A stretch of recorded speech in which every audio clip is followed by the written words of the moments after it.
Proyecto apoyado por el Ministerio Nacional de las Culturas, las Artes y los Saberes. Programa Nacional de Estímulos. La Amazonía, pulmón del mundo, cuna de una biodiversidad inigualable. Pero bajo su exuberante belleza, se oculta una historia de explotación y resistencia que resuena a través del tiempo. Hace un siglo, José Eustacio Rivera denunció en La Vorágine la brutalidad de la fiebre del caucho. Hoy, sus palabras siguen siendo un grito de alarma en una selva amenazada. Este documental explora el legado de La Vorágine, la resiliencia de los pueblos indígenas y la lucha por proteger la Amazonía en un mundo que aún no ha aprendido de su pasado. La Vorágine no es solo una novela de aventuras, es una denuncia de la explotación brutal de los indígenas durante el boom del caucho. Rivera expuso la esclavitud, la violencia y el exterminio a los que fueron sometidas estas comunidades. Va a ser un relato de tiempos de la cuchería de los abuelos, cómo sufrieron esas épocas. Y voy a narrar una historia que aún tengo en mi corazón heridos. Porque los abuelos fueron masacrados, mis abuelitos. Estas historias para mí son recuerdos cómo los blancos lo explotaron a nosotros los paisanos. Por la noche salía ellos a rayar su cauchito, a sacar su líquido. Levantaba a la 1 de la mañana sin desayuno, se iban con su puchito de variña. Sufrieron. Algunos cogían sus galones de látex y algunos no. ¿Qué hicieron ellos? A las 2 de la tarde llegaban el grupo de los rayadores, según de mis abuelos, mis tíos, sufrieron esto porque también alcancé yo a mirar. Yo estaba pequeñito cuando mi padre, a las 2, con su puchito de fariña, se iba. Las mujeres, ¿qué hacían? Se dispersaban. Ese entonces las mujeres, si yo tengo una mujer, se llevaba a otro barrancón que llama, de una finca. Se llamaba ese entonces barrancón, diferentes. Si yo tenía a mi mujer, el otro patrón llegaba y lo llevaba para ellos a explotarlos. ¿Cómo? A mandar a sembrar yuca. Todo, ella también con un pocillo de sus variñitas, de que eso era sustento diario de esa época. Y nosotros, los niños, ¿qué hacíamos? Aguantar, porque no teníamos el calor de nuestra madre, de nuestro padre. Mis padres fueron por acá, traídos de Brasil, mi abuelo, más que todo, fue de Manao, mi abuelito fue de Manao y lo trajeron, dispersaron muy lejos de las familias. Llegó hasta acá, lo que es la zona de Calamar. Todas esas fincas, él nos contaba que yo trabajé ese barrancón así. ¿Cómo lo escapaba? Si no pagaban la cuenta por 1.000 pesos. Ese entonces 1.000 pesos era mucha plata para un colono de esos explotadores. Tenía que escaparse, mi abuelo llegaron en Baupés. Y ahí, en tiempos de las andanzas, ¿cómo buscaron? Buscaron en todas partes, porque todos esos barranconeros ya tenían sus conexiones para coger los perdidos trabajadores. Duraba 2, 3, 4, 5 años por miserables 1.000 pesos. Sin nada, meramente las variñas que llamamos ahorita. Esto era la remesa que daba el patrón, con hambre. Sufrieron los abuelos y así los llegaron a matar ese entonces, a los que no llegaban a cumplir los 1.000 pesos. ¿Cómo lo mataban? A tiros, a otros los quemaban. A muchos los amarraban con látigos y los hacían jugueteras y los hacían morir de frente a las familias. Y eso aún para nosotros son recuerdos muy tristes de lo que hemos estado. Nosotros ya hemos crecido. Estamos ese mismo entonces nosotros sufriendo. ¿Por qué? Porque desde allá nos hicieron eso. Somos explotados, somos marginados de la vida. Y esto es mis narraciones de lo que yo estoy contando, de acuerdo de lo que yo me quedo en la cabeza de mis ancestros. Gracias.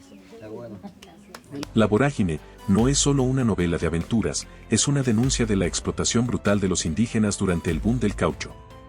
Rivera expuso la esclavitud, la violencia y el exterminio a los que fueron sometidas estas comunidades. En medio del caos, las mujeres indígenas fueron pilares de la resistencia. Preservaron la cultura, el idioma, la identidad. Su fuerza silenciosa aseguró la supervivencia de sus pueblos. Mi abuelo tenía tan solo 8 añitos cuando a él lo despojaron de los papás. Entonces el papá le decía los papás de mi abuelo le decían a él que nos ocultáramos en lo más profundo del monte, en lo más profundo, porque por allá nos lo iban a encontrar los blancos, los caucheros. Entonces los caucheros hicieron lo imposible hasta que los encontraron, los ataron a los padres de mi abuelo, lo ataron a ellos y se los llevaron. Entonces a la mamá de mi abuelo la golpearon terriblemente, la dejaron sin poder caminar, la dejaron sin fuerzas. Al abuelo también lo mataron porque él se resistía, él no quería trabajar para ellos. Entonces el niño creció trabajando fuertemente, cansado, no le daban comida, días sin comer, él no podía cargar los baldes de caucho porque pesaban más de lo necesario. Entonces, cuando él no podía cargar el balde de caucho, a él lo azotaban, le quemaban los pies porque él no podía cargar los baldes de caucho.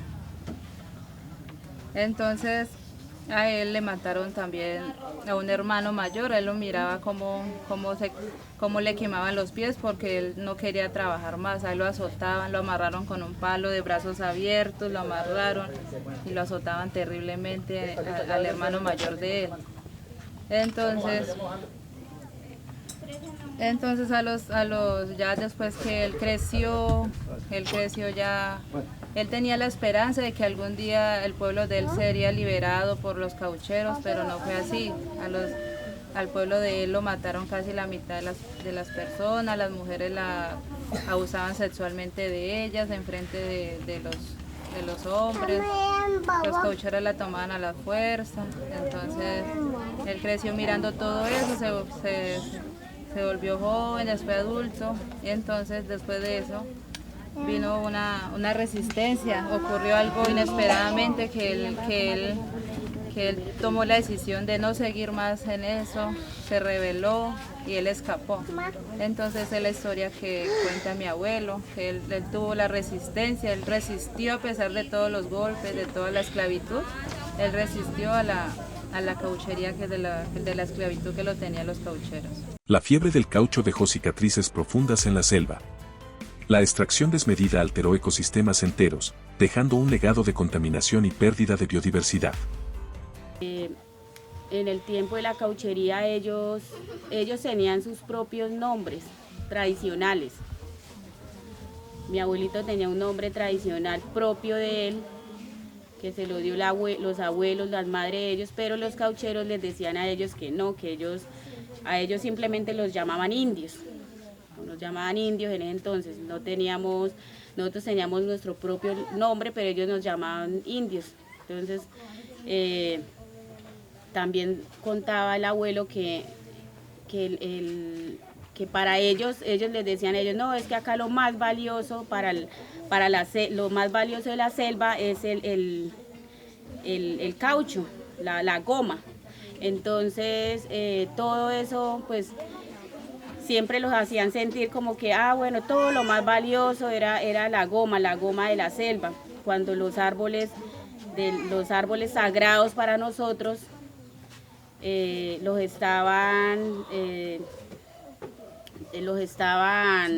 trabajando ellos para sus propios beneficios, pero los que en ese momento, decía mi abuelo, que los que sufrían el maltrato, no poder practicar sus culturas, eran mis abuelos y todos nuestros antepasados que sufrieron esa difícil situación del tema de la cauchería, cuando los árboles cuando los árboles para nosotros los pueblos indígenas eran sagrados, para ellos era simplemente algo económico, algo que ellos nomás querían explotar ese caucho, y el abuelo Samuel y su hermano intentaron huir de ese territorio en el que los tenían a ellos trabajando, explotándolos a ellos. Ellos querían huir, pero no podían, porque si huían, pues obviamente los iban a matar, los amarraban. También a causa de eso, las comunidades indígenas que en ese momento sufrieron eso, no podían cazar, no podían tener la chagra, no podían andar en su propio territorio, no podían ellos andar, porque pues les delimitaban todo, delimitaban que de tal lado no podían ellos andar, porque ellos eran los que en ese momento mandaban en esa época. Pues fue muy duro, me contaba el abuelo, porque todas esas situaciones que ellos pasaron,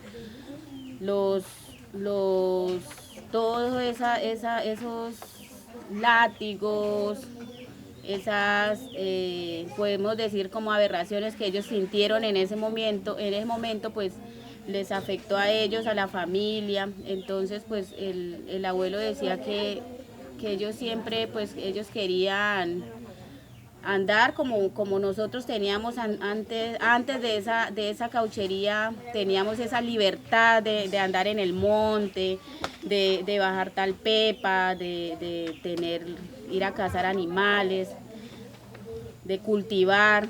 Entonces todo eso también fue la causa de esa cauchería. La historia se repite. Hoy, la Amazonía enfrenta nuevas formas de explotación.